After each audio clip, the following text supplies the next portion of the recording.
Good evening. Welcome everybody to our weekly Bhagavad Gita study group. And this week we are on chapter 12, Bhakti Yoga, the path of devotion. Om Jnana Timirandasya Gyananjana Shalakaya Chakuram Militam Jena Tasmai Shri Gurave Namaha Namo Mahabhadanaya Krishna Prema Pradayate Krishnaya Krishna Chaitanya Namne Gaura Tvishe Namaha Mukam Karoti Vachalam Bhangam Langayate Girim Jat Kripa Tamaham Bande Shri Gurum Dinataranam Banchakalpa Tarubhyascha Kripa Sindhubhyevacha Patitanam Bhavanebhyo Vaishnavebhyo Namo Namaha. And as always, we'll begin by hearing Srila Bhakti Sundar Govinda Dev Goswami Maharaj chant the verses of this chapter, chapter 12. Parasiddhaya Bhakti Yoga Arjuna Evam Satad Yukta Je Bhaktastan Parjupasati Je Chapakharma Bhaktan Tesang Je Yoga Vittama Sri Bhagavan Vacha Madhyavishya Je Mang Nitya Yukta Upasati Shraddhaya Parayopetastaye Me Yukta Tamamata Je Takhara Manirdeshyam Bhaktam Parjupasati Sarvatra Gamachintancha Kutastam Achalam Dhruvam Sangniyam Mendriya Gramam Sarvatra Samabuddhaya Te Prapnuvanti Mameva Sarvabhuta Hitera Keshodhikatarastesam Bhakta Shakta Chetasam Abhyakta Hikati Dukkang Dehavati Bhiravatvate Yetu Sarvani Karmani Mai Sanghasya Matpara Ananye Naiva Yogena Mang Dhayantu Vasate Tesang Ahang Samudhatta Mrittu Sangsara Sagara Bhavami na chirat partha majjavesita chetasam majjeva manavadhatsa mahi buddhi niveshaya nivasishyasi majjeva yata yurdhangana sangsaya avajittang samadhatung na shaknosi mahi sthiram abhyasa yogena tato mamichhaptum dhananjaya abhyasi tassamarthosi Mat karma paramo bhava Madarthamapi karmani kurvan siddhim avapsyasi Athaitada pasuktosi kartum madyogamasrita Sarva karma phala tyagam tatakuru jatatmavan Seo hi jnanam abhyasat Jnanat dhyanam visishyate Dhyanat karma phala tyagam Tagat Shantiranantaram Adhishta Sarvabhutanang Maitra Karuna Evacha Nirmamo Nirahankara Samadukha Sukakkhami Santushta Sadad Yogi Jatatma Dhrida Nishchaya Madhyarpita Mano Buddhir Jo Madbhakta Same Priyaha Jasman No Dibijate Loko Lokan No Dibijate Chaja हर सामर्थ भयोद्वेग मुक्त जा साच में प्रिया अनापेक्षा शुचिर्दक्ष उदासीनो गतव्यथ सर्वारंभ परित्यागी जो मद भक्त समे प्रिय जो नो हृष्यति न देष्टि न शोचति न कांक्षति शुभाशुभ परित्यागी भक्तिमान जा समे प्रिया समशत्रौ च मित्रे च तथा मानापमानयो शीतोष्ण सुख दुःखेषु समसंग विवर्जिता तुल्यनिन्दा स्तुतिर्मौनी सन्तुष्टो येन केनचित् अनिकेत स्थिरमतिर्भक्तिमान मे प्रिय तारसिद्धाय लोकान्नो दिविजते च हर सामर्थ भयोद्वेग मुक्त च सा च मे प्रियः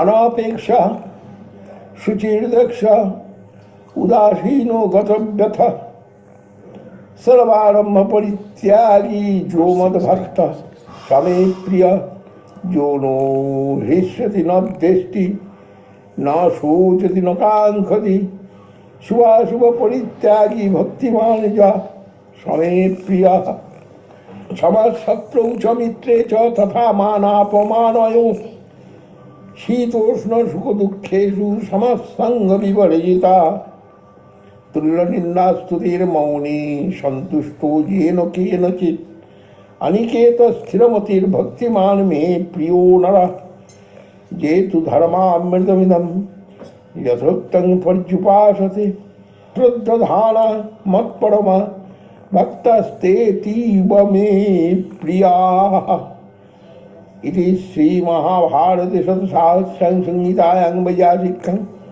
भीष्म पर्वणि श्रीमद्भगवद गीतासु उपनिषत्सु ब्रह्म विद्यायां योगशास्त्रे श्रीकृष्णार्जुन संवादे भक्ति योग नाम द्वादशोऽध्याय पंचाकल्पतरुभ्यश्च कृपासिन्धुभ्यैव पावनेभ्यो वैष्णवेभ्यो नमो नमः.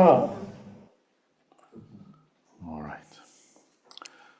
Chapter 12, Bhakti Yoga, the Path of Devotion.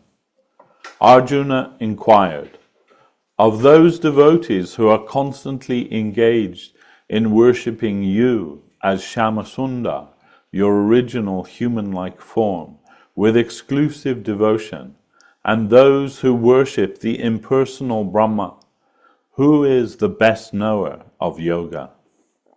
The Supreme Lord said, in my opinion, those who with faith in the divine are absorbed in thought of me, Shyamasundar, and worship me constantly with exclusive devotion, are the superior knowers of yoga. However, those who fully control their senses, who are equal-minded towards everything, who are dedicated to the welfare of all beings, and thus worship my indefinable, impersonal, all-pervading, inconceivable, unchanging, immovable, eternal, attributeless aspect of Brahma, they too attain me as Brahma. Commentary by His Divine Grace Om Vishnupad Srila Bhakti Rakak Sridhar Dev Goswami Maharaj. The Lord's statement, the worshippers of Brahma also reach me, should not be misconstrued to mean that the impersonalists are on an equal footing with the devotees. The clue as to how the impersonalists can also reach Krishna has been given in the writings of Srila Bhaktivinoda Thakur.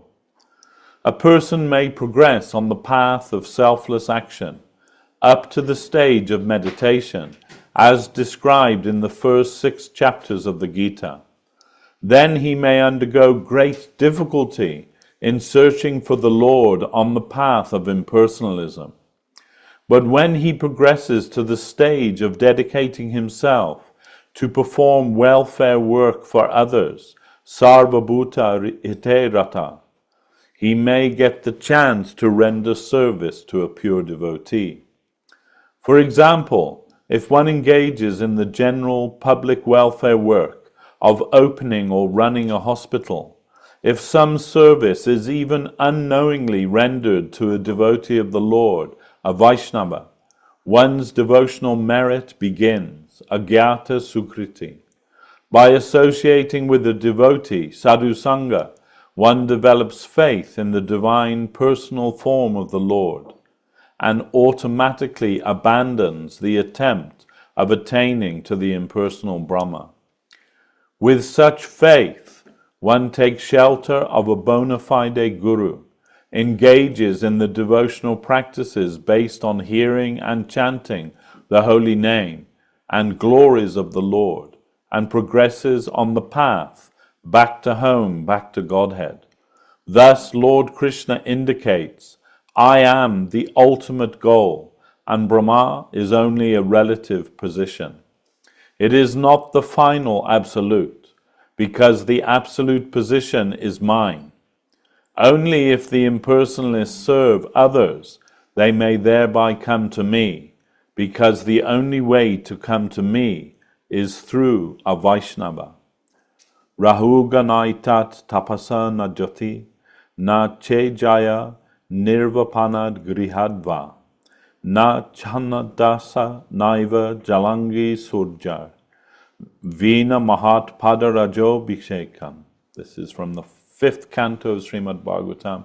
The sage Jad Bharat said to King Rahugana, O Rahugan, without bathing in the dust of the holy feet, service of the pure devotees, Mahabhagavad Vaishnavas, one cannot know the Supreme Lord by adopting the religious life of brahmacharya, grihastha, vanaprastha or sannyas, or by worshipping the gods of water, fire and sun, etc. Naisham matis tavad arukramang grihim sprishata anarta apagamo yat artaha mahisham padarajo bhishekam niskinchananam na brinita jabat. Prahlad Maharaj said, as long as persons of mundane mentality have not been bathed by the dust of the feet of Lord Krishna's surrendered devotees, who are free from mundane attachment, they cannot have a touch of Krishna's lotus feet, which are the destroyer of all obstacles. To consider that the Lord has taken the personal and impersonal aspects to be equal is a very commonly committed mistake. In reply to Arjuna's doubt in this respect, the Lord has clearly stated that the personalists are superior to the impersonalists, yet the impersonalists are also given a chance to reach him, because without him no ultimate goal exists. Without coming to the path of devotion, the worshippers of impersonal Brahma will reach Brahma, the dazzling effulgence of the divine form of Lord Sri Krishna.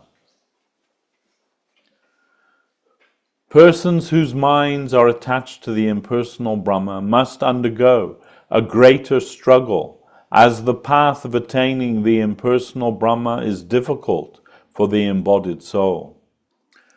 But those who offer all their actions to me, take refuge in me, their hearts absorbed in thoughts of me, in pure devotion, and who thus worship and adore me, O Partha, I swiftly deliver such dedicated souls from the deathly ocean of material suffering. So fix your mind in me always, and repose your intelligence in me, Shyamasundar, and you will ultimately abide in me. Of this there is no doubt. O Dhananjaya, and if you are unable to firmly fix your mind in me, try to attain me by the repeated practice of remembering me. If you cannot do that either, concentrate on offering your actions to me. You will attain perfection through actions performed for me. And if you cannot do that, then resolve to give up for me the fruits of your actions. For knowledge of me is superior to mere practice, and meditation on me is superior to knowledge alone. From meditation comes the selflessness of giving up for me the fruits of action, following which peace ensues. One who is without hatred, who is friendly and compassionate towards all, free from possessiveness and ego, equipoised in unhappy and happy circumstances, forgiving, always content, a self-controlled yogi of firm resolve, who has given his mind and intelligence to me. Such a person is my devotee, and he is dear to me. One who causes no disturbance to anyone, and who is not disturbed by anyone, who is free from elation, anger, fear, and grief, he is dear to me. One who is without expectation, clean-hearted, able, impartial, fearless, and a renouncer of all selfish undertakings. He is my devotee, he is dear to me. One who is neither elated nor resentful, who neither laments nor hankers, as he has renounced both auspicious and inauspicious endeavors, and who is endowed with devotion, he is dear to me. A person who sees with equality an enemy and friend, who is equiposed in honor and dishonor, and in the presence of cold, heat, pleasure and pain, who has given up all attachment, who considers abuse and praise equally, who is contemplative, who is satisfied in all circumstances, who has no attachment to hearth and home, whose mind is peaceful, and who is endowed with devotion, he is dear to me. Those faithful devotees, who knowing me as the supreme goal of life, wholeheartedly follow the nectarian path I have described, are very dear to me. End of chapter 12, the path of devotion, from the conversation of Sri Krishna and Arjuna in Srimad Bhagavad Gita Upanishad, the yoga scripture of transcendental knowledge in the Bhishma Parva of Sri Mahabharata, the holy scripture revealed by Srila Vyasadeva in 100,000 verses. So the chapter summary. The chapter begins with a question as to which is the best, the worship of the Akara or the indefinable impersonal Brahman, or that of the absolute person, Lord Sri Krishna. The Lord replies that those who worship him, fixing their minds on him, meditating on him with devotion, faith, and concentration, they are the best knowers of yoga. Those who restrain their senses and meditate on the unknown and unknowable impersonal Brahman also attain the Lord eventually, but this path is beset with difficulties and severe ordeals and tribulations compared to the path of devotion. The Lord personally delivers his devotees from the ocean of unending birth and death, and he extols Arjuna to therefore fix his mind on him with all faith. He then instructs us that if this is too difficult, then practice repeated remembrance of him, and if this is again too much, then one should offer all of one's actions to the Lord. If this too is not feasible, then at least practice renunciation of the desire for the fruits of one's action. The Lord then describes the qualities of his dear devotees. They hate no one and are friendly and compassionate to all. They are humble, indifferent to mundane duality, wholly harmonized, firm and devoted, calm and collected, self-satisfied, and wholeheartedly follow the path of devotion. Such devotees are exceedingly dear to the Lord. And the acronym to remember this chapter is God. Although chapter 12 is the shortest chapter in the Bhagavad Gita, it contains essential wisdom which warms the heart of the reader.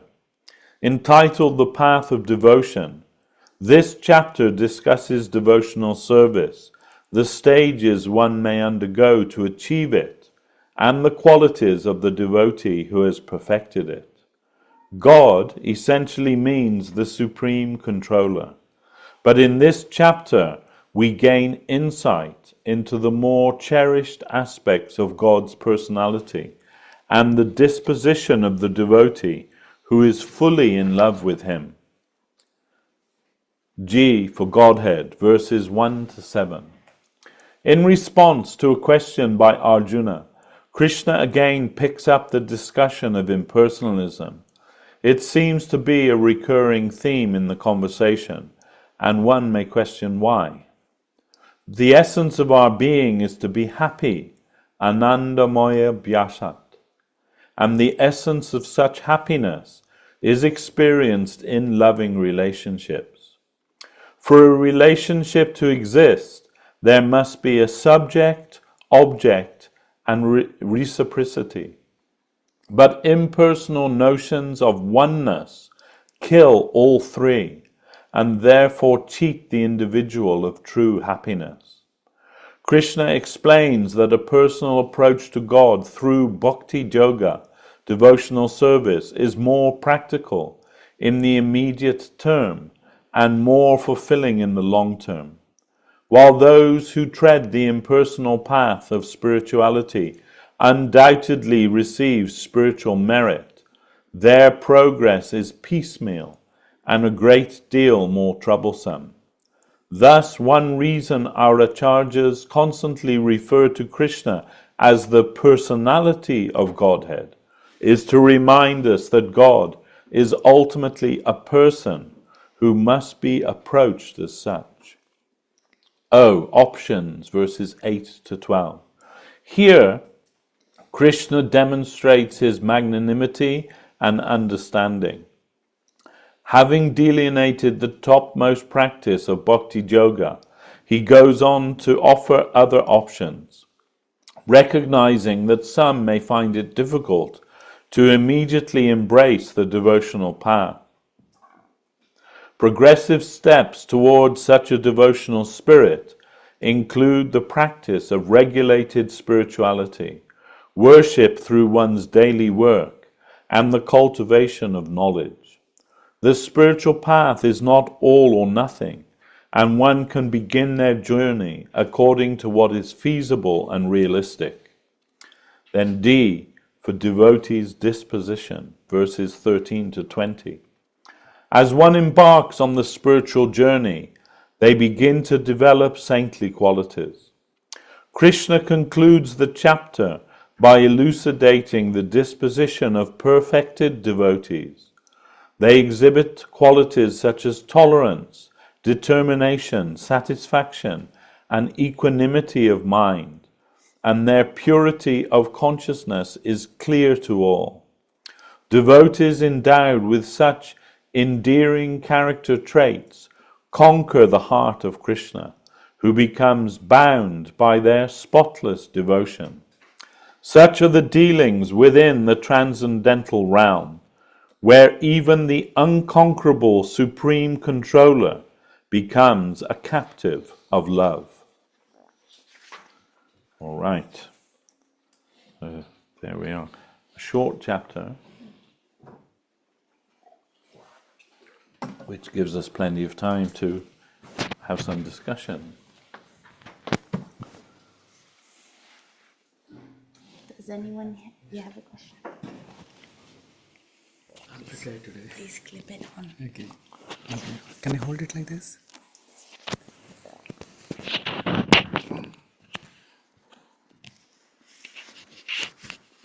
Speak up. Just hold it.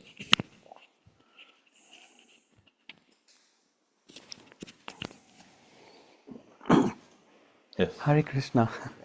I have two questions today. One is from verse 15, where it says, one who causes no disturbance to anyone, and one who is not disturbed by anyone. So I understand that I will not cause any disturbance to anyone, but how do I manage myself to not get disturbed by anyone? That's a very good question. Thank you. And that is a question for everybody. And actually the answer to that question is given by Sri Chaitanya Dev in his Shikastakam. Tinadapi sunichena charoriva sohishnuna amanina manadena kirtaniya sadahari. So that means by practicing humility and tolerance and giving honor to others, without expecting any honor or respect for ourselves, one becomes qualified to chant the name of Krishna constantly. So this is our, you can say, guiding axiom or our guiding principle in our practice of spiritual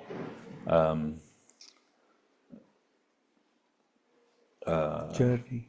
yes, our spiritual journey. We have to be humble.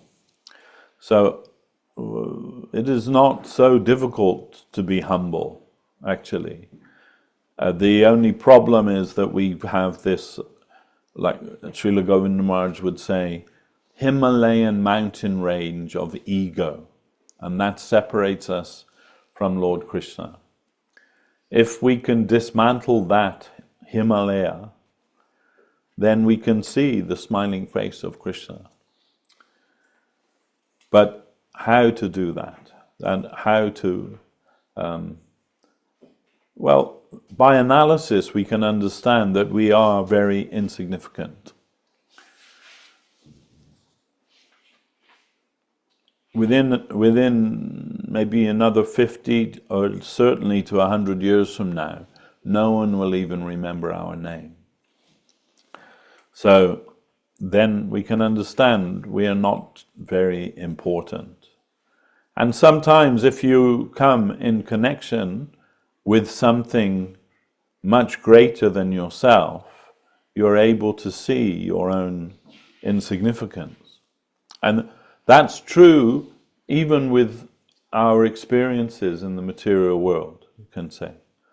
Like if you go to the United States and go to the Grand Canyon, you can't estimate how huge that is.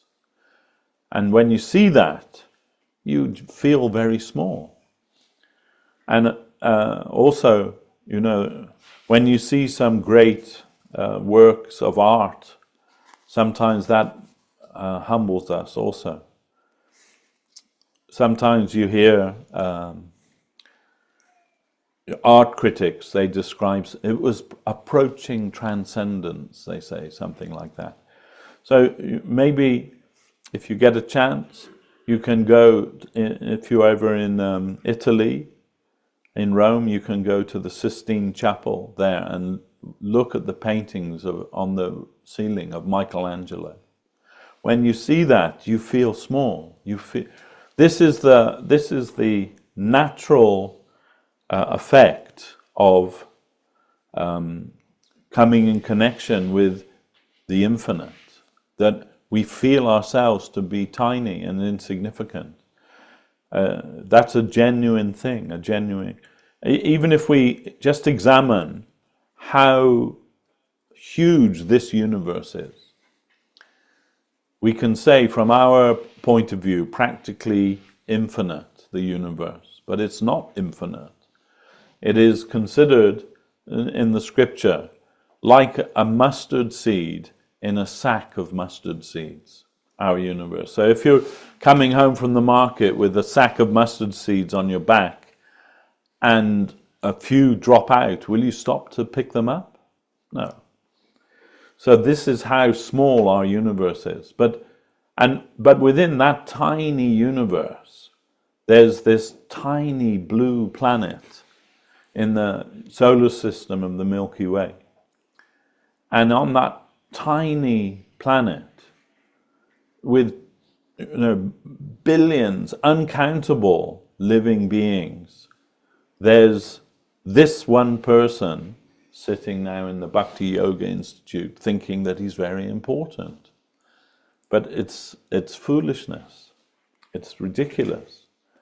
So we can understand that. Then why we can't be humble? When we think that how tiny we are in the vastness of this inconceivably huge universe, but we're thinking still we're very big and we're very important and everybody should listen to what we have to say.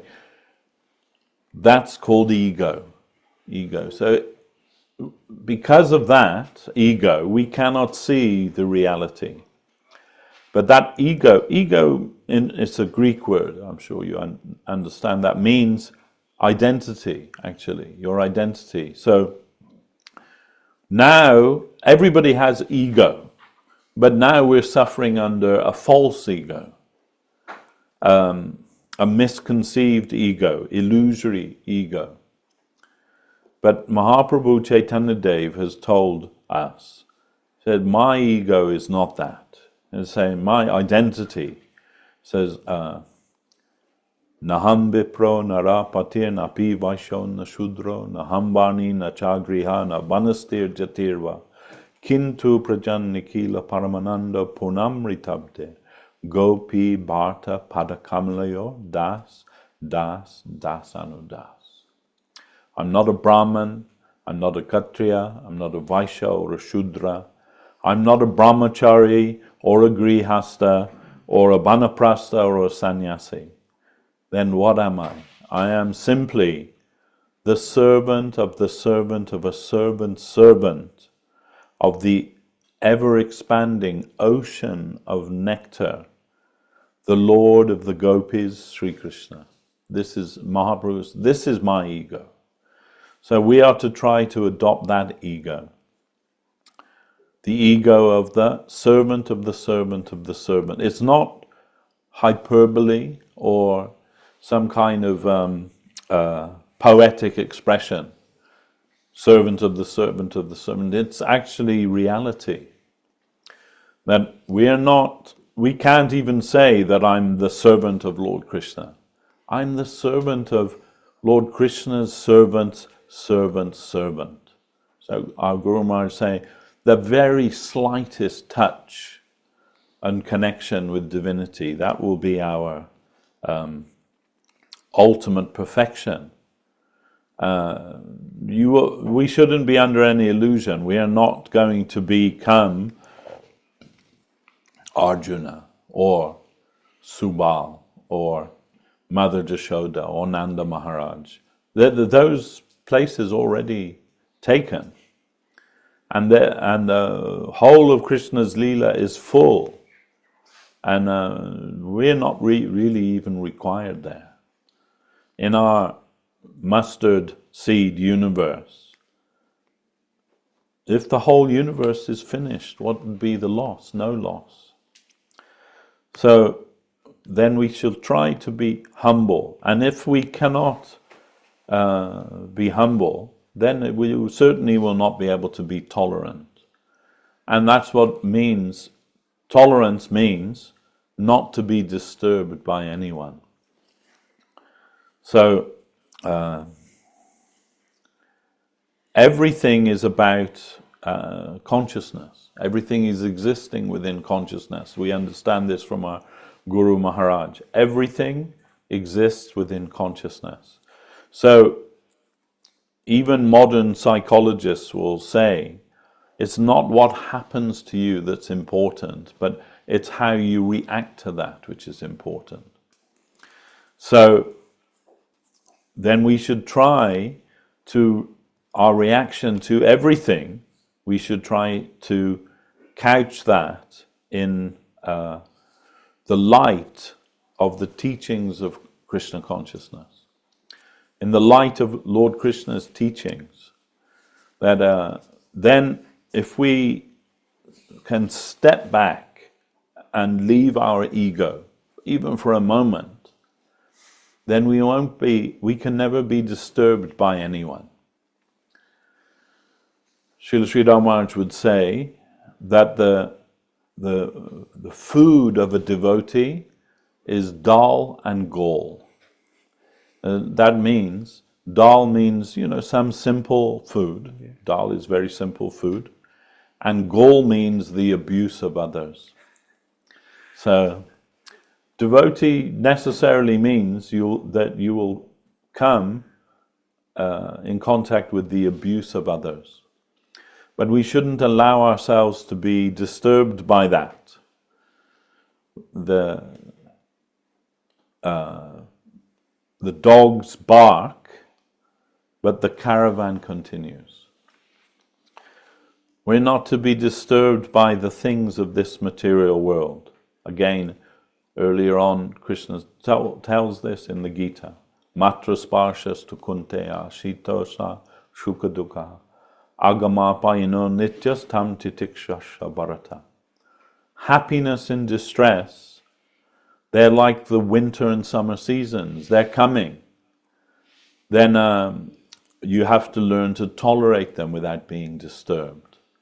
They're coming. Everybody would prefer to be happy all the time, wouldn't they? But without asking for it, without searching for it, inevitably some suffering is going to come in your life. We don't want it, we don't invite it, but it's coming. And there's nothing we can do except to tolerate that. And tolerance will give us everything, if we can learn to be tolerant. So what does Bhaktivinoda Thakur say about this tolerance, as mentioned by Mahaprabhu? To be tolerant like a tree. A tree is the emblem of tolerance. You can carve your name in the tree, it doesn't object. You can cut off its branches, no opposition. You can even chop it down, and while you're chopping it down, it will still give you its shade. So this is the emblem of tolerance. And one time when I was with Srila Govinda Maharaj, and I was leaving to come back to London, and I said, Maharaj, do you have any message for the devotees in London? And he said, he thought for a moment, and then he said, yes, Prabhu, my message is this. You tell the devotees that whatever comes in their life, they must tolerate that until it becomes completely intolerable. And then also they will tolerate that. So tolerance is something that we have to culture, important. And tolerance is one thing that you can't fake. You can fake being humble. Yes, I'm a very fallen soul. And you can also fake giving honor to others, but you can't fake tolerance. Either you're tolerant or you're not.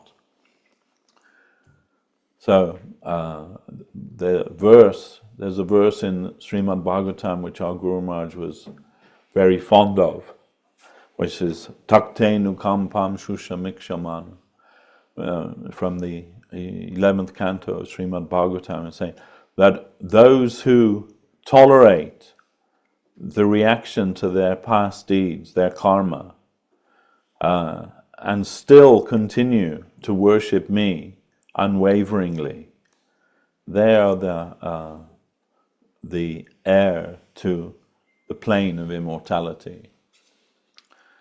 So it's coming to us. The reaction for what we've done in our life is coming to us. Our Guru, there's the saying, a poor workman quarrels with his tools. So, if the carpenter does a bad job, he'll say, oh yeah, I didn't have the proper tools, that's why it's a rubbish job. But that's not the truth. The truth is he wasn't a very good carpenter. But anyway, our Guru Maharaj, he took that phrase and he coined it, changed it a little bit. A bad workman quarrels with his stools. That means that when you eat something, the inevitable outcome of that is it will produce stool. And then you think, oh, that's disgusting, it's horrible, it's smelly, it's like, ew, why? I don't want anything to do with that. But we cannot blame the stool, because the stool is just the natural reaction of what we ate. So what comes in front of us, it's just the natural reaction of what we have done ourselves. No one to blame but ourselves. So whatever comes to us, we have to try and see it in that way. And at the same time, not to be disturbed by that, not to blame the environment. This is what the cause of all the problems in the world is, blaming the environment. Oh, it's the immigrants, they're the ones to blame, coming here, taking our jobs. Or these are all like part of the human nature, very unsavory part of human nature is that we want to find somebody to blame for everything. Anything that happens to us that we don't like, it's someone else's fault. It's not my fault, I did everything perfectly. But that's not the truth. The truth is, whatever comes to you, you deserve that. And therefore you have to tolerate that. There is no injustice in the world because we live in a cosmos, not within chaos. Cosmos means we live within an ordered universe. There is no injustice. It may appear to be so, superficially, but actually everything is perfect. And if we can understand that, then we will understand whatever comes in my front, my karma has come to face me. I created this. So then if someone comes and slaps you in your face, as Lord Jesus said, if somebody slaps you on your left cheek, offer them your right cheek. So it's coming to you. Bhaktisiddhanta Saraswati Thakur said, your karma is already preordained. What you did is causing a reaction in the environment from this life or past life or whatever, and that's coming. There's nothing you can do to prevent it, and there's also nothing you can do to make that come about. Your karma's coming. So, good or bad, it's coming to you. So then don't spend your time trying to avoid that. And don't spend your time trying to manipulate that and make that happen within your favor. But rather, utilize your time for the cultivation of your inner life, your Krishna conscious life. Then all of those external things, they won't bother you. So this is how we won't be disturbed by anyone. Of course, it's easy to say. One of the symptoms of Kali Yuga is that everybody is disturbed all of the time. But it means we have to try and practice that. So that's why our Gurudev was very fond of saying, wait and see. Try not to have any knee-jerk reaction to anything. Stand back. Why has this come to me? It's not come for any maleficent purpose. It's come actually to teach me something. And if we can understand that and see behind everything the smiling face of Lord Krishna, then we'll never feel disturbed by anything that will come to us. Rather, we'll see it as the Lord's blessing upon us. His grace. His grace, yes. Actually, I deserve much worse, but with some small token punishment, He's letting me off. Yeah. We can try to see like that. Because it's difficult in the moment. That's the difficulty. When somebody stands on your foot, it's difficult not to react to that. Yeah. But then we should always try. Step back, wait and see.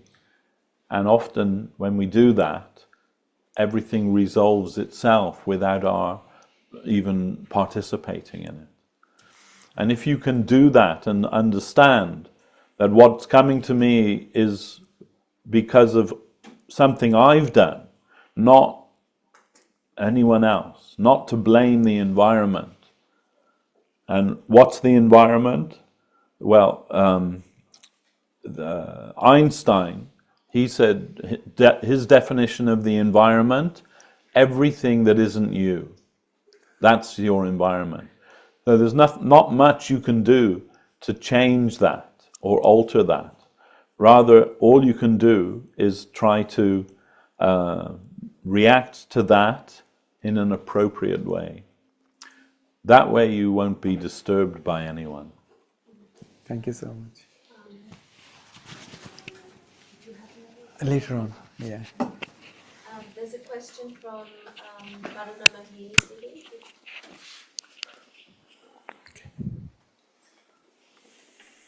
Maruna Mahiri. Yes, Dandavat, dear Devashis Prabhu, and all devotees, thank you very much. Allora, I read in the 18 and 19 quote that a person should see with equanimity the present, but in presence of cold and hot. It's very difficult for me to understand because when it's very cold, you are not well. You have to warm up the house. And when you don't have enough money, maybe you cannot do it or you cannot take a cold shower. So how can I see this? Because my body is not so strong. It's very difficult. Okay. Or when it's very hot, to go out to the street under the sun and do some seva or anything else or work. I cannot do this. Maybe because also the age. Can you explain me better this quote? Yeah, Thank you very so much. okay. So actually it's more or less the same question actually as our previous question. That all of these dualities are coming to us in our life. Happiness, distress, hot, cold, pleasure, pain, they're all coming to us. And we have to deal with them, but we should try to understand that it's just an external thing. It's just something external. The external temperature, the external influence of the environment that it has on us. It doesn't mean that if it's cold you won't turn the heating on, or if it's hot you won't put the fan on. No, you deal with them in a practical way, but not to be so disturbed by them that you become incapable of moving, continuing with your life. Just to understand that this is part of life. It's always going to be there. Sometimes it's too cold, sometimes it's too hot, sometimes we're happy, sometimes we're sad. Sometimes people abuse us and sometimes people praise us. But we should try to see that none of those things actually have anything to do with who we are as a spiritual entity. They're just part of living in this material world. So that's why we've developed these techniques to deal with them. A fan when it's too hot, a heater when it's too cold, all of those things. So, then that's okay, that's all right. But nevertheless, we shouldn't let that disturb us so much that we're unable to continue in our life. We deal with them, but not to be overwhelmed by them. And if we can practice that, then our mind becomes peaceful. So even it's difficult to conceive, but it means even when we're suffering, our mind can be peaceful. Even when we're enjoying so much, our mind can still be peaceful. Our tendency is to become carried away by the outward environment. Oh, it's too cold, what am I going to do? Oh, it's too hot, what am I going to do? Especially if you live in the UK, 1 minute it's too hot, the next minute it's too cold. We experience that every single day of the year practically. So you just have to get used to it. That's why that verse I quoted, Matra Sparshas Kunteya, that's coming to you. Happiness and distress is coming to you just like winter and summer is coming. There's nothing you can do about that. You just have to tolerate it. And tolerance is part of our spiritual practice. So we have to practice being tolerant. And as Srila Govinda Maharaj explained to us, that we must tolerate it until it becomes completely intolerable. And then we have to tolerate that also. Now this is the path of our spiritual journey. Sometimes these things will come to us. Hot, cold, pleasure, pain, happiness, distress, all of these things, they're coming. But if we can practice detachment from them, and when they feel to be overwhelming, then rather than cursing that, we should try to take shelter of the Lord. So it says, rather than cursing the dark, we should light a candle to lead the way. So move on in your spiritual life and not be overwhelmed by these things which are coming inevitably. They're coming to you inevitably. There's nothing you can do. Our life is not about trying to make ourselves always in a comfortable position, because that's actually impossible. This is what the materialists are thinking like this. We can make this place where we live now perfect. If it's too hot, we can install air conditioning, and we'll be happy. Or if it's too cold, we can install underfloor heating, and then we'll be happy. So, all of these things. But something will come to disturb that. Whatever arrangement we try and make for our comfort and our convenience, inevitably it will fail, because that's the very nature of this world. So, somebody asked this question to me, actually once before. Why there's so much suffering in the world? Why doesn't Krishna just sort it out? Sort it out. And this question was asked to our Param Guru Maharaj, Srila Bhaktisiddhanta Saraswati Thakur. More or less same question. Why doesn't Krishna make the world perfect for us? And his reply was, so that you don't make the mistake of thinking that this is your home. That's why these obstacles come to us, this suffering comes to us in our life, so that we won't become too much attached to this world. If everything were perfect, we'd have no impetus to leave this world. We are striving to enter another plane of existence where everything is perfect. So there's a book written by this one kind of New Age book.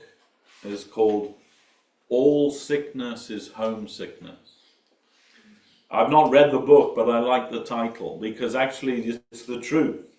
All of our suffering in this material world is because this isn't our home. And it is to remind us of that fact, that this isn't our home, and make us more determined to go to our home in the spiritual world, where everything is perfect. Srila Sridhar Maharaj says, where everyone cares for you more than you can care for yourself. This is the goal of Krishna consciousness, to live forever a life of love with Lord Krishna. And Srila Guru Maharaj would say, you are all designed and destined for that. That's the answer to your question. I hope that's okay.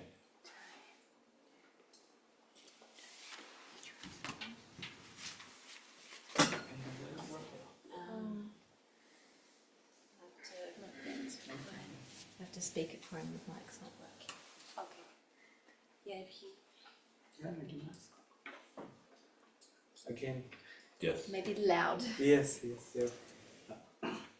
Again, just like the previous chapters where Lord Krishna has said, like, there are demigods, but again, I am the one. And in this chapter, again, he's saying, you can you can pray me as formless and in form. Like other religions, they say, oh, you are not monistic, you pray so many gods, blah, blah, blah. And we have God who there is no form, etc. But in this chapter, he's saying that you can pray me as formless, but it is very hard.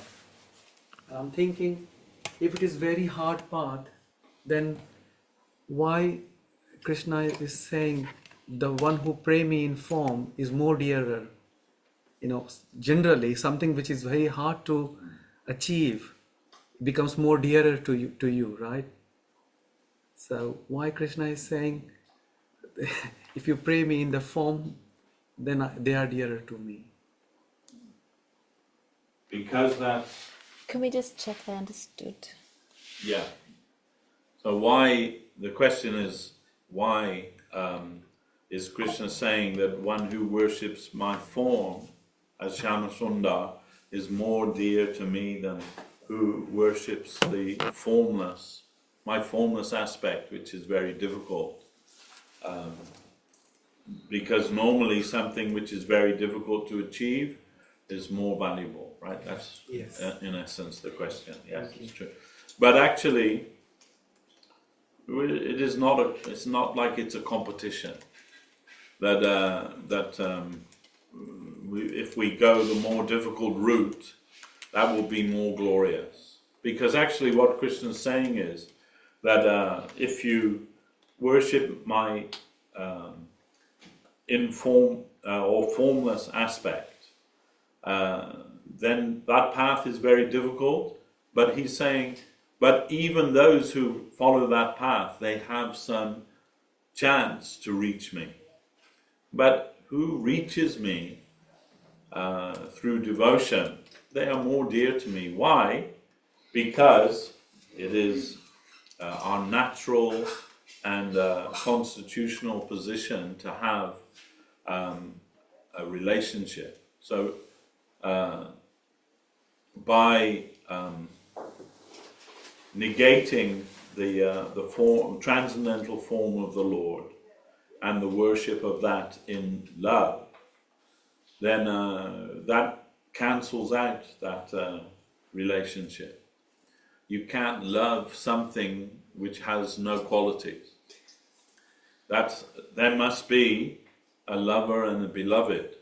The subject and object must be there. There must be something to love, and that means quality. There's qualities, the qualities of a person, even in our everyday relationships. We worship, or we love those particular qualities of the person. But something which is without form and without qualities, nirakar, then that is not, you can't actually love that. There's nothing there to love. So obviously Krishna, he reciprocates with those who worship him through love. And bhakti means that loving relationship with the Lord.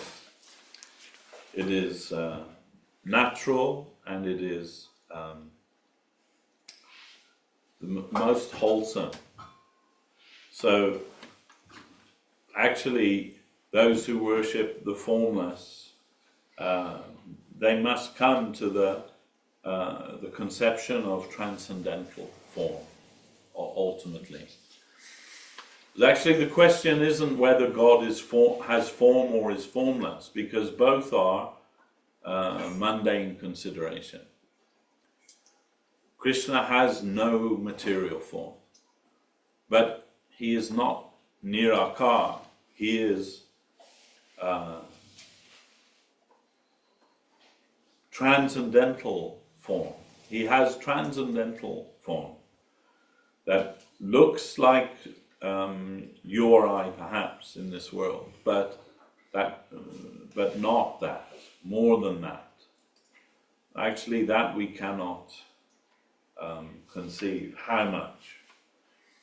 So there's a very interesting debate in the book by Bhaktivinoda Thakur.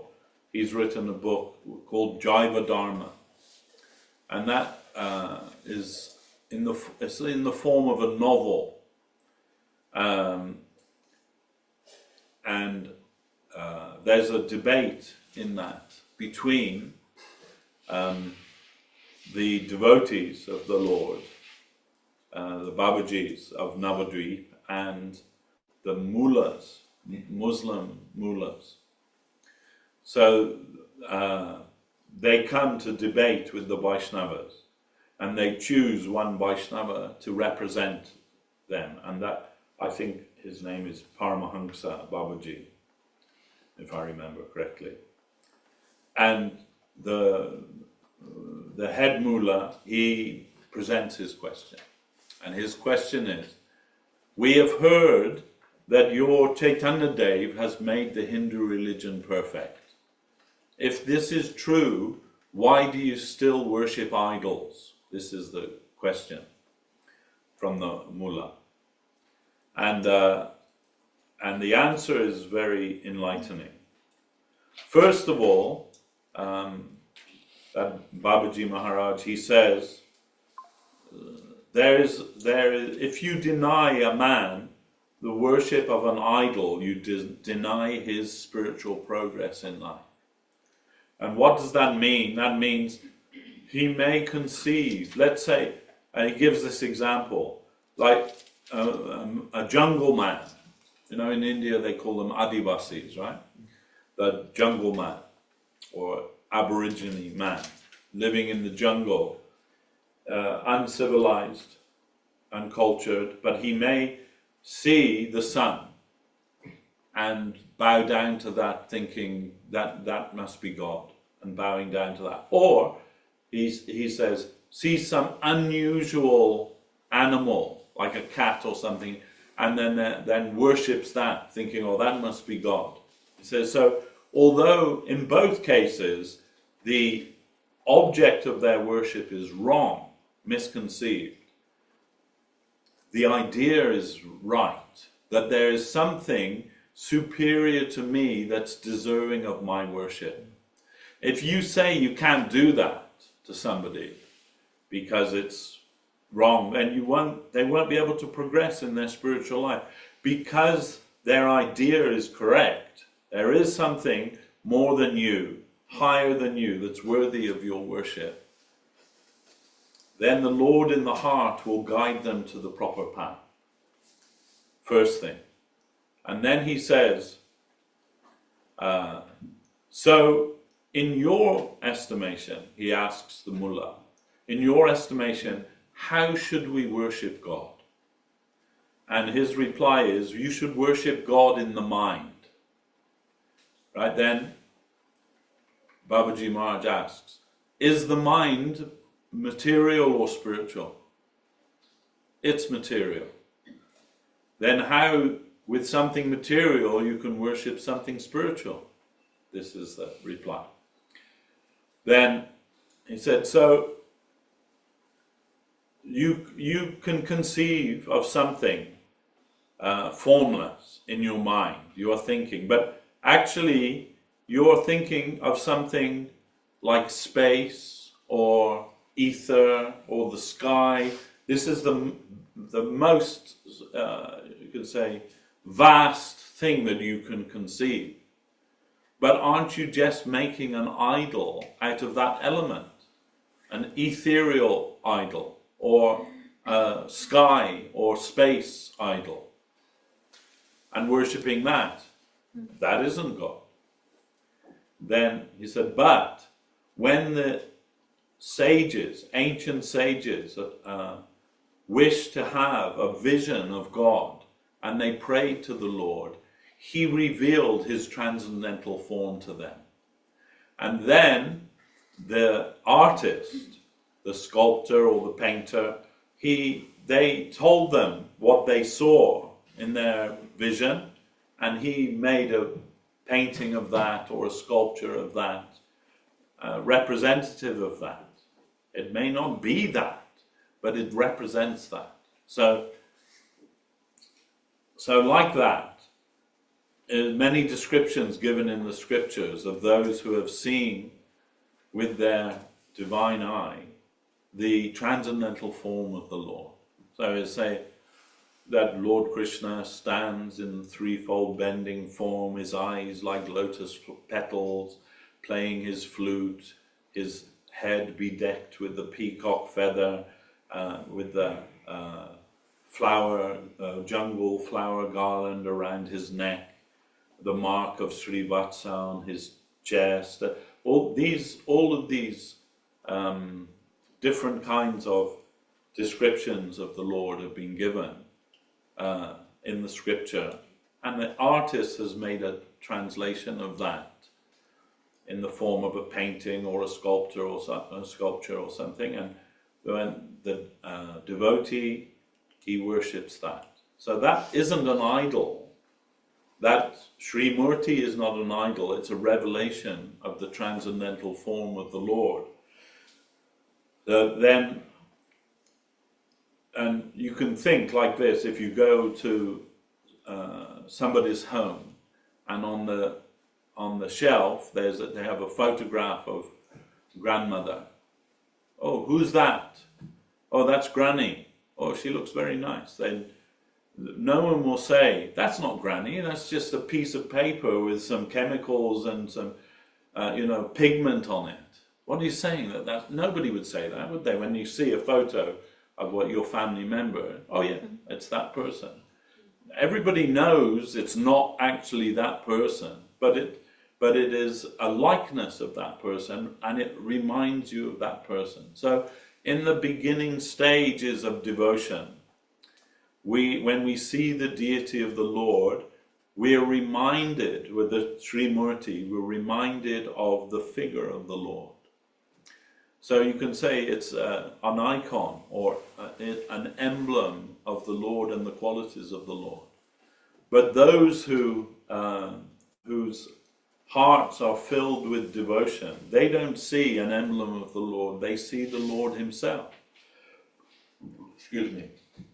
So, and unlike the photograph of grandma that can't reciprocate with you, the Sri Murti can reciprocate. And there are many evidences of this given in the scripture. The story of Shakshi Gopal, for example, who became the witness for his devotee.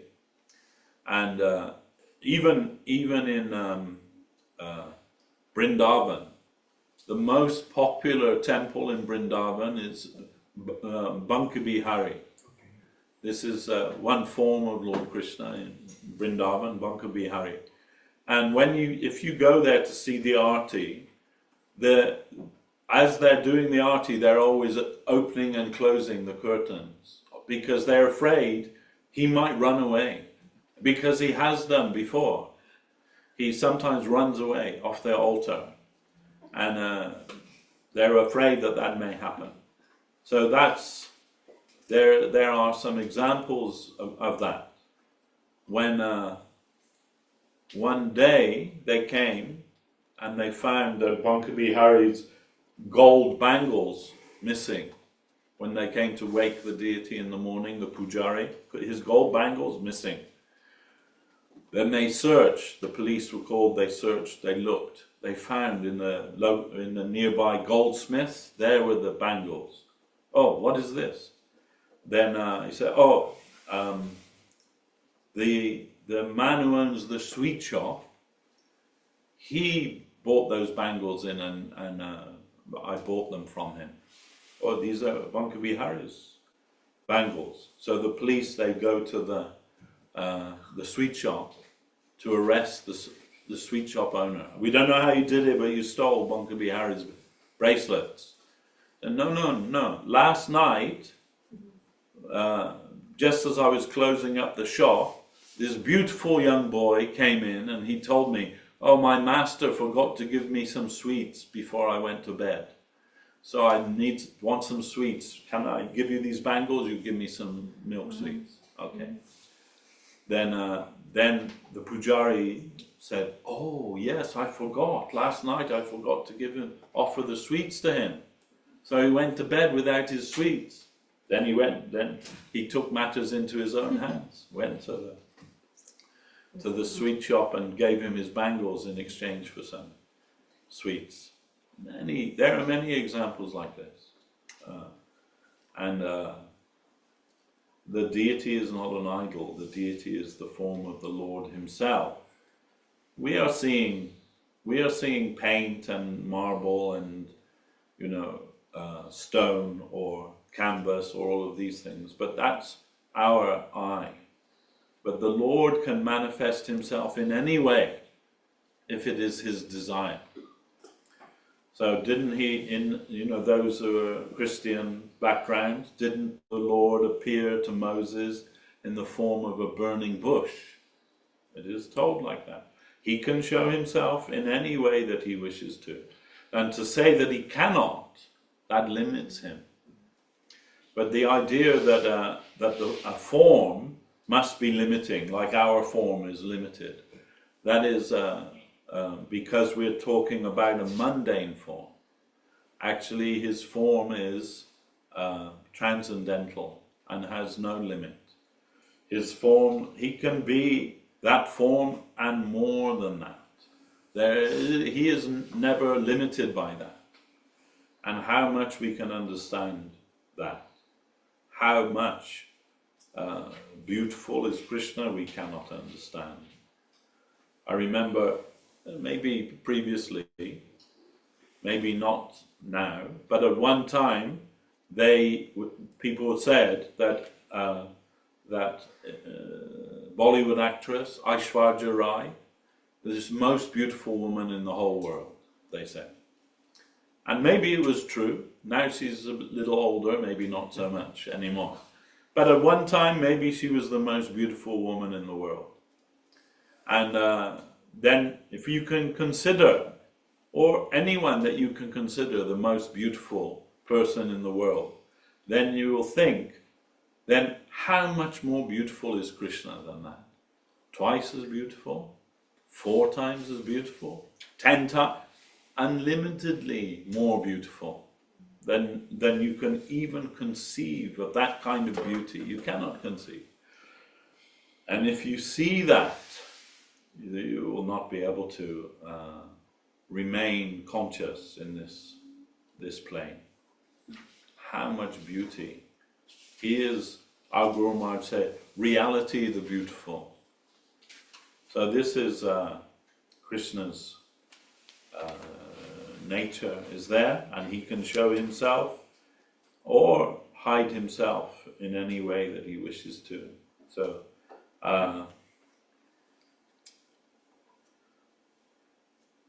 then he reciprocates with his devotees through his name, form, qualities, pastimes, and so on.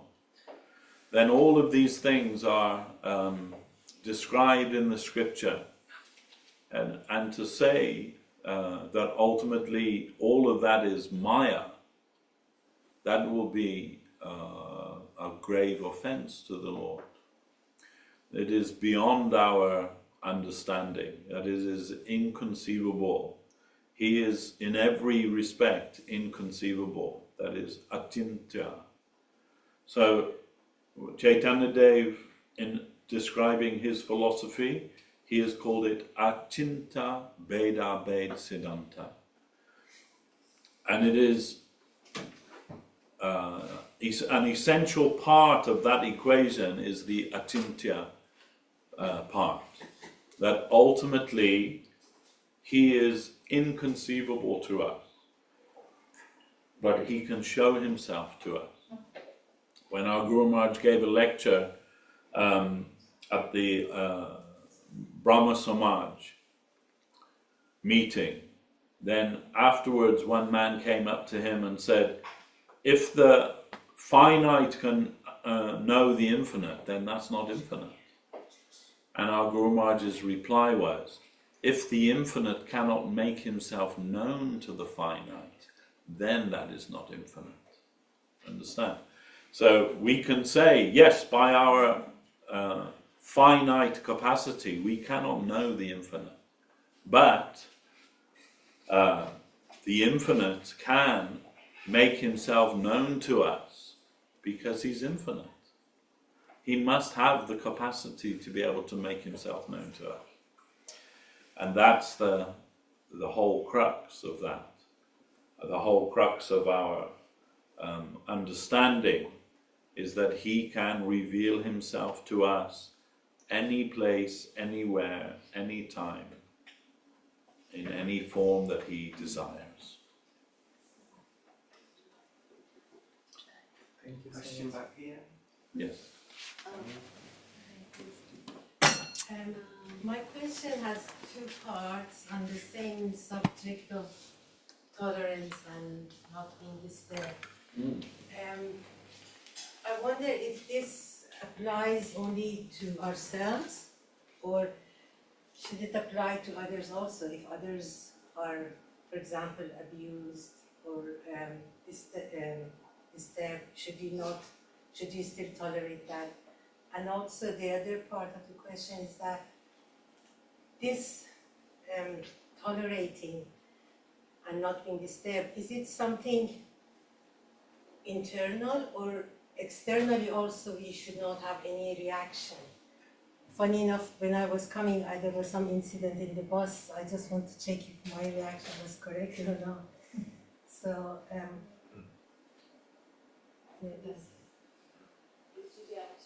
Nice question. Okay, so I think... Anita, you need to get that user. So I think the question is Little in two parts. As said, that to tolerate, should that just be to tolerate things that are happening to us, or should we also tolerate what's happening to others? That's the first part, Yeah. right? And sorry, what was the second part of that? this not being disturbed, is it something internal, or does it mean we should not have any reaction at all, or the way we react is important? Okay, yeah, so the second part is, does that just mean internally, or does it mean externally also we shouldn't have any reaction to any particular circumstance? Yes, is that correct? Yes. Yeah. Okay, so the answer really is that our Guru Maharaj would say that real religion means that we always have to have a constant adjustment of our consciousness. So what is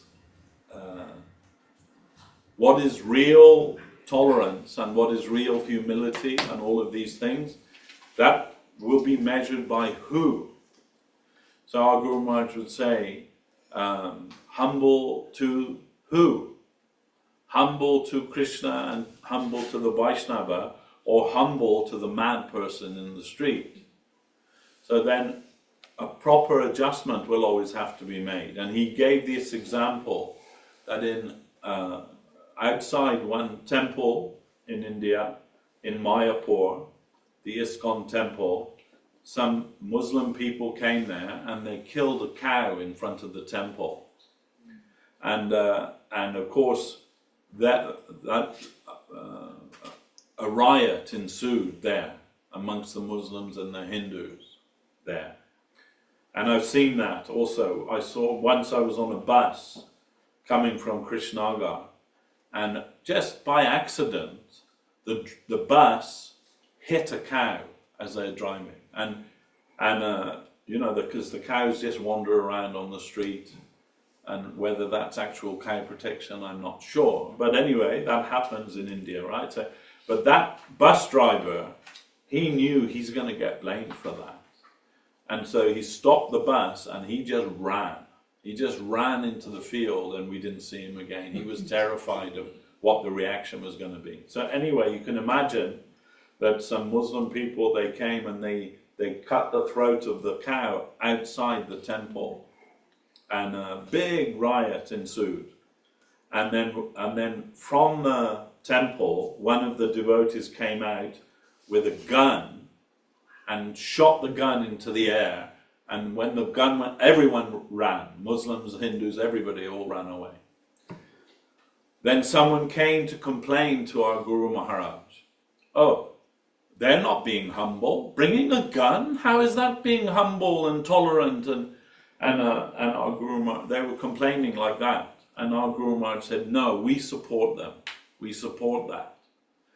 And he said, so, because if someone comes to try to kill my father, should I just humbly stand by? Yes, I'm tolerating everything, you go right ahead. No, I'm very tolerant.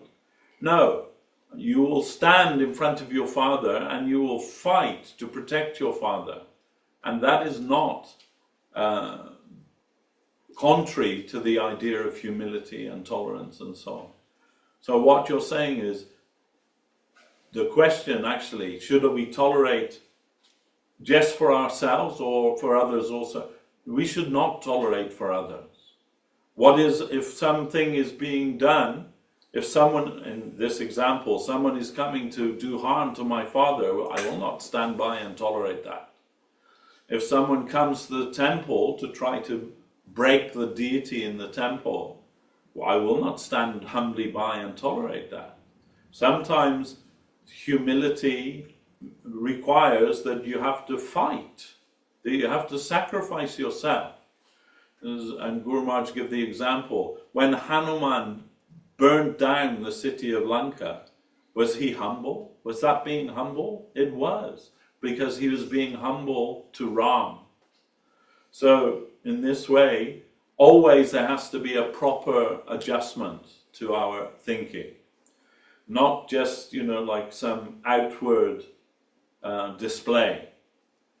So, of course, what do you say, whether should it be internal or external? Well, first it must be internal, and then that will manifest in the external environment in the proper way. But we should always consider what it is, what it means to be humble and to be tolerant. Of who and in what circumstance is not always appropriate, as Guru Maharaj's example. It's not always appropriate for us to humbly stand by while somebody tries to do harm to my father. I won't allow that. So rather the thinking will be, yes, for the safety of the persons that I love, I can sacrifice myself if necessary. That will be the humble position, that will be the tolerant position when it is properly adjusted. So always that must be there. There's no like how do you say, like a cure-all or any rote reaction to every situation. Every situation will need to be considered carefully before acting. That's why our Gurudev would say, wait and see. So, but sometimes immediate action is required. And then we can say, with our hand on our heart, we shall try to do the right thing. Our Guru Maharaj liked this. There's a poem by Longfellow, and it says, trust no future, however pleasant. Let the dead past bury its dead. Act in the living present, with heart within and God overhead. So this is our thinking will always be in this way. What is the proper reaction to this circumstance? to this particular situation which I find myself in, then if we are meditative and thoughtful, we will try to understand what will be the correct reaction to that. You see, in America, I've seen quite a few people, they wear these t-shirts, and it's got like a picture of Buddha on it, and it says, "What would Buddha do?" Now there's another one with a picture of Jesus. What would Jesus do? So, then we can also think like that. The picture of our Gurudev. What would my Gurudev do? This can be our guiding light. What they would do, we shall also try to do like that. And they have taught us that. And this verse of Mahaprabhu, Trinadapi Sunichena, if there is like an Akashic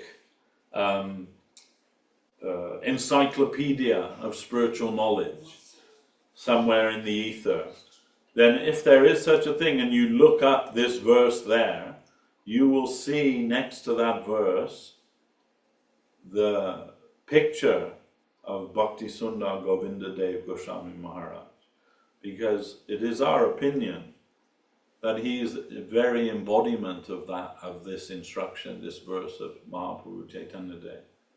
And he himself told us that.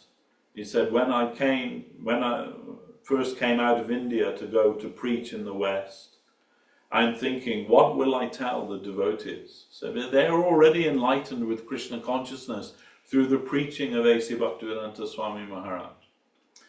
Then what will I say to them? They already know everything. And he said, but when I meditated on this, I can think that there are devotees chanting the holy name of the Lord for 10 years, for 20 years, for 30 years, for 40 years, and still no one getting the right result from that.